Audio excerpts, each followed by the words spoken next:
It was a beautiful spring morning in Washington, D.C. on April 28, 2015. We, our fellow plaintiffs and attorneys, walked the several blocks to the Supreme Court. One thing happened that I have to tell.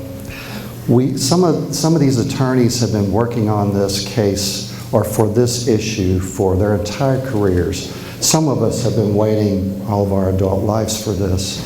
So we had our game faces on, okay? We were all just tensed up, ready to roll.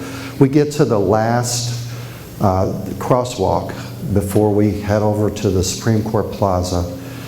And we all noticed this little figure that was sort of walking down the sidewalk towards us slowly. And we all turned slowly. And there was this young African-American fellow with dreadlocks, great big smile on his face, walking straight towards us. And he had a t-shirt on that said, "Legalize gay pot." So that broke the ice for everybody. We all needed that, trust me, because what was facing us was a melee in front of the Supreme Court, protesters and supporters.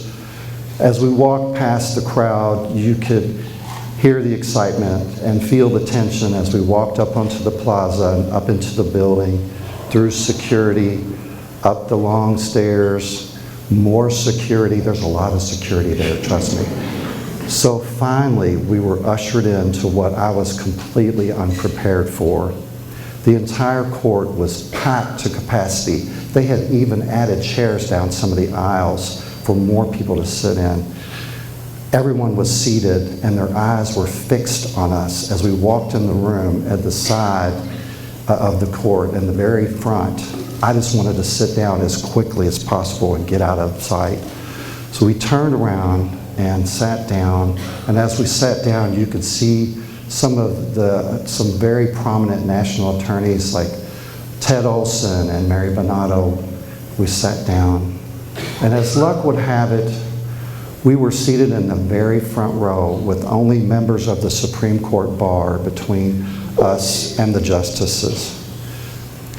The chamber is huge with high marble walls and columns. They call it America's Temple of Justice. How and why did we end up in this case, one of the most contentious cases to come before the Supreme Court in decades, the case for same-sex marriage? Finally, the justices entered the room and the argument started.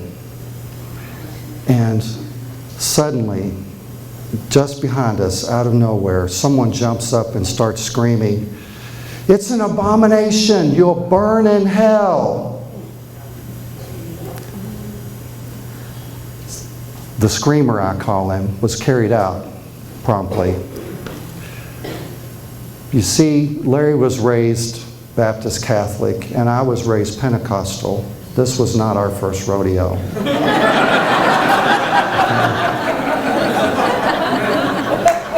So, coming out was not quick or easy. In fact, honestly, it's still an ongoing process. Larry and I, some of you will understand that. Even though, we've been through this whole thing, it's still an ongoing process. Larry and I met, I was working at a parking garage downtown and attending JCC. We were both 21, and we fell in love pretty quickly. It was 1980 and the Reagan era was just about to begin. And strangely, it's hard for me to fathom, but Jimmy Carter was president when we first became a committed couple. So we just focused on, starting our careers and sticking together and paying the bills. We didn't have very many gay friends, but we did become very close with our good friends Scott and Gary. They were a couple who had been together off and on since high school, and they were both from the country near Taylorsville. We remained good friends with them throughout the 1980s. And then, in 1990, we got a phone call from Scott. They were going to stop by. They had something they wanted to tell us. We're like, great, new car, new job, come on by.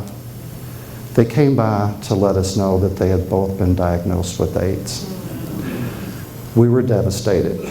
We did everything we could to help them out. We were even able to get some of the newest drugs for them and through some back channels. But the drugs were new and the formulas were not perfected. And about 2 years later, Scotty, as Gary called him, died. They had been living together as a couple for almost 10 years at that point. So, since they were unmarried, Scott's family took over the arrangements. When the time came for the service in the chapel of the funeral home, Gary was relegated to the very last row in the back. Thin, gaunt, and weak from disease, Gary only had the energy to lay his head on his own mother's shoulder and quietly sob.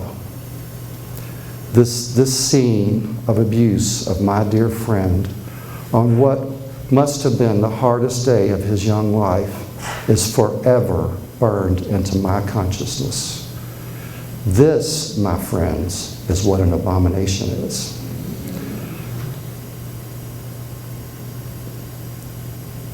So the final insult came when Gary attempted to purchase the empty plot next to Scott. For some mysterious reason, he wasn't allowed. So Gary, loving Scott like he did, he wanted to get as close as he could. So he got the next closest plot, which was 2 rows up. We still miss our dear friends. Gary was gone within 6 months, mostly from grief. We still visit their graves just outside Taylorsville in a small cemetery. We did what we could. We got involved in some politics and worked in some campaigns. But then, in 2000, all of a sudden, a breakthrough. Vermont became the first state to allow civil unions. We thought, wow, this is really cool. Larry and I flew up there to have a civil union. We thought that was it. Marriage will never come, especially not in Kentucky. We'll never see that in our life. So we did that. So then, another breakthrough. Bam. Fast forward to 2014, the Burke ruling came down. So I thought, wow, this must mean that we're automatically married because of Vermont. So I called one of the attorneys and asked, and no, it didn't mean that. It still didn't count. Civil unions didn't count. But they were looking for couples to file a case for marriage within the state. Would we be interested? We got there as quickly as possible. That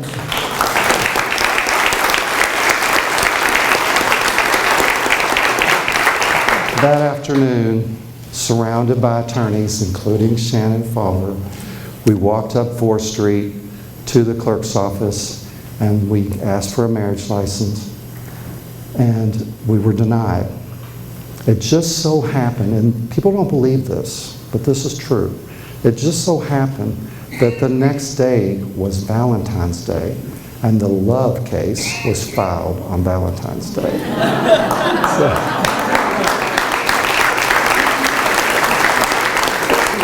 What followed was many ups and downs through the legal system to that April day. The arguments wrapped up that day, and then the waiting game began. And so till finally, another bright sunny day, June 26th, that same year, word came from the Supreme Court. We had won. Same-sex marriage became the law of the land, And we were summoned to our attorney's office once again, and we followed the same route up to the clerk's office, and we were issued the first same-sex marriage license in the state of Kentucky.